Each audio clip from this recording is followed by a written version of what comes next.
Welcome to the Deep Dive, the show where we take a stack of sources, pull out the critical knowledge, and give you that shortcut to being genuinely well-informed. Today, our focus is on one of the biggest challenges of our time: massive-scale carbon dioxide removal. We all know cutting emissions isn't enough to hit our climate targets, whether it's the 1.5 degree C goal or the even tougher 1.0 degree C target. Hmm. We have to actively pull hundreds of gigatons of CO2 out of the atmosphere. And that's exactly what we're getting into today. Our insights are coming from this one really comprehensive analysis. It's titled Seeking El Dorado, Iceland's Carbon Dioxide Removal Service Opportunities to Meet Global Demand, and a New Lens on Overnight Transition Cost. Bring a title. It is, yeah. But the mission of this study is pretty revolutionary. It's basically exploring how to turn Iceland into a primary global hub for CDR. Using its unique geology and all that renewable energy it's famous for. Exactly. Yeah. And this isn't just theory. It's the first really detailed engineering and economic look at what it would take to plug a massive gigaton-scale CDR industry into a country's entire energy system. And that El Dorado part in the title, it's not just for show, is it? Not at all. The study suggests that if Iceland actually pulls this off, its national GDP per capita could jump by anywhere from 60% to, get this, 160% by 2070. So you're talking about potentially doubling the wealth of the entire country. Yeah, just by becoming the world's go-to carbon cleanup service. Incredible. But before we get into how that wealth gets created, we should probably clarify one thing for you listening. We are talking exclusively about carbon dioxide removal, or CDR. Right. This is about pulling existing CO2 out of the atmosphere. Exactly. It's totally different from carbon capture and sequestration, CCS, which is usually about stopping CO2 from getting into the atmosphere in the first place, at a factory or a power plant. This study is all about the big cleanup. Okay, let's unpack this then. I mean, when you think of Iceland, you think of volcanoes, geothermal spas, maybe Bjork. You don't immediately think global carbon sink. What is it about its geology that makes it so perfect for this? It's basically geological luck. Pure and simple. Iceland sits right on the mid-Atlantic ridge, so the whole island is made of this really young, igneous basaltic rock. Okay. And that rock is super rich in elements like calcium and magnesium, which just naturally love to react with CO2. It's like a giant, ready-made chemical sponge. A chemical sponge. I like that. So how do they actually use it? What's the mechanism to make it permanent? It's a process called in situ mineralization.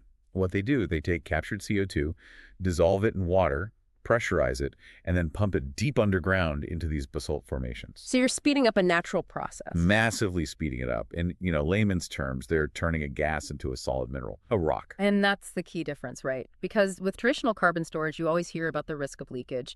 You pump gas into a hole and hope it stays there. Exactly. Here, you're not storing gas. You're creating a solid stone. The permanence is built in. And they've already proven it works at a place called the Carbfix site in Iceland. What were the results there? The testing showed that over 95% of the CO2 they injected was mineralized, turned to solid rock in just 2 years. 2 years? That's incredibly fast. It is. You're basically skipping a million years of geology in a couple of seasons. So that brings us to the question of scale. A small island nation handling global demand. You mentioned we need to remove something like 500 gigatons for the 1.5 degree target. And up to 1,750 for the 1.0 degree. Right. Can Iceland even make a dent in that? Theoretically, yes. The study estimates Iceland's total potential for this, including its offshore economic zone, is up to 7,000 gigatons of CO2 storage. 7,000. It's colossal. It's enough to cover the most ambitious global targets multiple times over. The reservoir is definitely not the bottleneck. Okay, so the reservoir is gigantic. But having a place to put the carbon is useless if you don't have the energy to run the machines to, capture it and pump it down there. Right.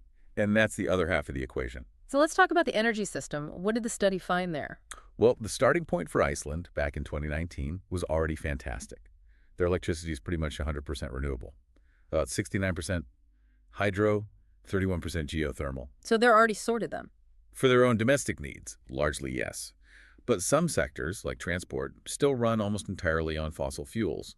And more importantly, that existing system is nowhere near big enough to power a global CDR industry. An industry that would have to run pretty much constantly. Near baseload, yeah. The study found that their existing sustainable hydro and geothermal capacity, which is only about 1.1 gigawatts, is just woefully inadequate for that. So they need new pillars for their energy system. What did the model say they'd have to build? The models show they need massive additions from variable renewables. The number one pillar identified is onshore wind power. The North Atlantic winds are just incredibly strong and consistent. Makes sense. And the second pillar, which might surprise some people, is solar PV. Even with the, relatively low sunlight hours in Iceland, utility-scale solar plays a really crucial role in optimizing the cost of the whole system. Okay, here's where I find it gets really fascinating. What happens when they max out all the easy-to-build onshore stuff? An industry this big must have a monumental footprint. It does. And in the most ambitious scenarios for 2070, they do exactly that. They hit the onshore wind power limit, which the study caps at about 4% of the land area. So where does the model go next? Offshore wind? You'd think so, but no. The model turns to the next most cost-effective solution, which is wave power. Wait, wave power, not offshore wind. Yeah. That's really surprising. Offshore wind is the dominant technology everywhere else. It is. But this analysis shows that in Iceland's specific EEZ, with a theoretical potential of 650 gigawatts, wave power actually becomes the cheaper option once the onshore wind is maxed out. Oh, Yeah, this study explicitly states that traditional offshore wind just isn't competitive in their models compared to wave. It's really interesting location-specific finding. speaking of cost, I know this study used a new kind of modeling, something called legacy overnight transition cost. Before we get to the final numbers, can you just break that down? Why does that matter? It matters because it's more realistic. Most simple models just assume you build the entire system in, say, 2070, using 2070 technology prices. But that's not how it works in real life. Of course not. This model factors in the history. It assumes a 35-year lifetime for technology. So a wind turbine built in 2035 is still operating in 2070, but it's running on its older, probably more expensive 2035 cost basis. So it prevents you from being overly optimistic about future costs. A dose of realism. A necessary dose of realism, yeah. It gives you a much more accurate picture in the final system cost. So with that more realistic model, what did they find? What's the actual cost to remove a ton of CO2 in Iceland? The results are really competitive. The levelized cost of CDR is projected to be in the range of about 50 to 60 euros per ton of CO2. And just to give that some context, While other international estimates for direct air capture can go up to several hundred euros per ton. So this is significantly cheaper. what's the secret sauce? What's the biggest factor driving that cost down? It's the heat. It all comes down to the heat. To get the CO2 out of the filters in the direct air capture units, you need low temperature heat. And Iceland has tons of that. Exactly. They can just tap directly into geothermal heat plants. It's incredibly cost effective, far cheaper than almost anywhere else on Earth. Okay, so geothermal heat is the key, which makes the next finding from the study completely counterintuitive to me. You mean the DC scenarios? Yes, the ones where they actually phase out geothermal electricity plants, the costs somehow get even lower. How does decommissioning a native baseload resource make the whole system cheaper? It's the core surprise of the analysis, for sure. In those DC or decommissioning capacity scenarios, the overall cost of electricity for the entire system, it actually drops. Why? It's because the cost of building new solar PV is projected to be so much cheaper than replacing the old geothermal power plants. But what about the heat? Don't they lose that cheap geothermal heat? They do. They have to switch to using more expensive heat pumps. Yeah. But the drop in the electricity cost for running the DAD units is so massive that it more than makes up for the higher cost of heat. So cheaper solar power globally is such a powerful force that even in a place like Iceland, it makes sense to replace a native geothermal plant just to get that cheaper electricity. Precisely. And those DC scenarios, they actually hit the absolute lowest cost for CDR, under 50 euros per ton. It's a huge testament to the power of variable renewables in cost optimization. Let's tie this all back to the El Dorado promise then. If the service is priced, let's say conservatively, at 100 euros a ton, what's the bottom line for Iceland's economy? The outcome is spectacular. The industry is projected to be just profoundly profitable. It pays for itself. It does way more than that. The revenue it generates is enough to break even the total cost of the country's entire energy system, and it still maintains profit margins of around 50%.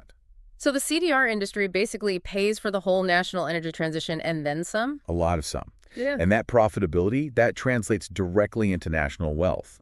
By 2070, the study projects the CDR industry could boost the GDP per capita by up to 160%. Wow. And that's even after accounting for the immigration needed to staff it. That's right. Okay, so we've got the geology, we've got the energy, we've got stellar economics. It sounds like there's literally no limit. But the study points to one major factor that puts a cap on this whole thing. Hmm. What is the ultimate constraint that stops Iceland from just solving the entire world's CDR problem? It's not geology, it's not energy, and it's not money. The limiting factor is people. It's labor and social capacity. People.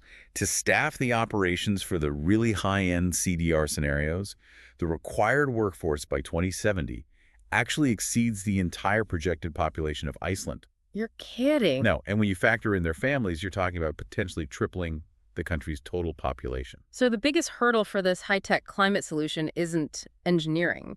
It's a social and political debate about immigration, housing, and national identity. Absolutely. The study calls it a major social bottleneck. The physical resources are there, but is it socially acceptable or even desirable for the country to absorb that many people that quickly? Probably not. So even with all these perfect conditions, Iceland can't do it alone. No, it can't. The study concludes that because of these social and workforce constraints, a realistic upper limit for Iceland is probably about 1 gigaton of CO2 removal per year. Which is still a massive contribution, 1,000 megatons a year. A huge contribution. Mm. But it's constrained by the human factor, not the geology. So, to sum this all up, Iceland is a true El Dorado of carbon removal. It's got the geology, it can build the renewable energy, and the economics are incredibly profitable. But the hard limit isn't a resource, it's the social fabric of the country. Yeah, and given that, the study suggests Iceland might want to look at a portfolio approach, maybe mix in some less labor-intensive methods like enhanced weathering or afforestation to sort of dilute that intense demand for specialized workers. Which leaves us with a final provocative thought for you to consider.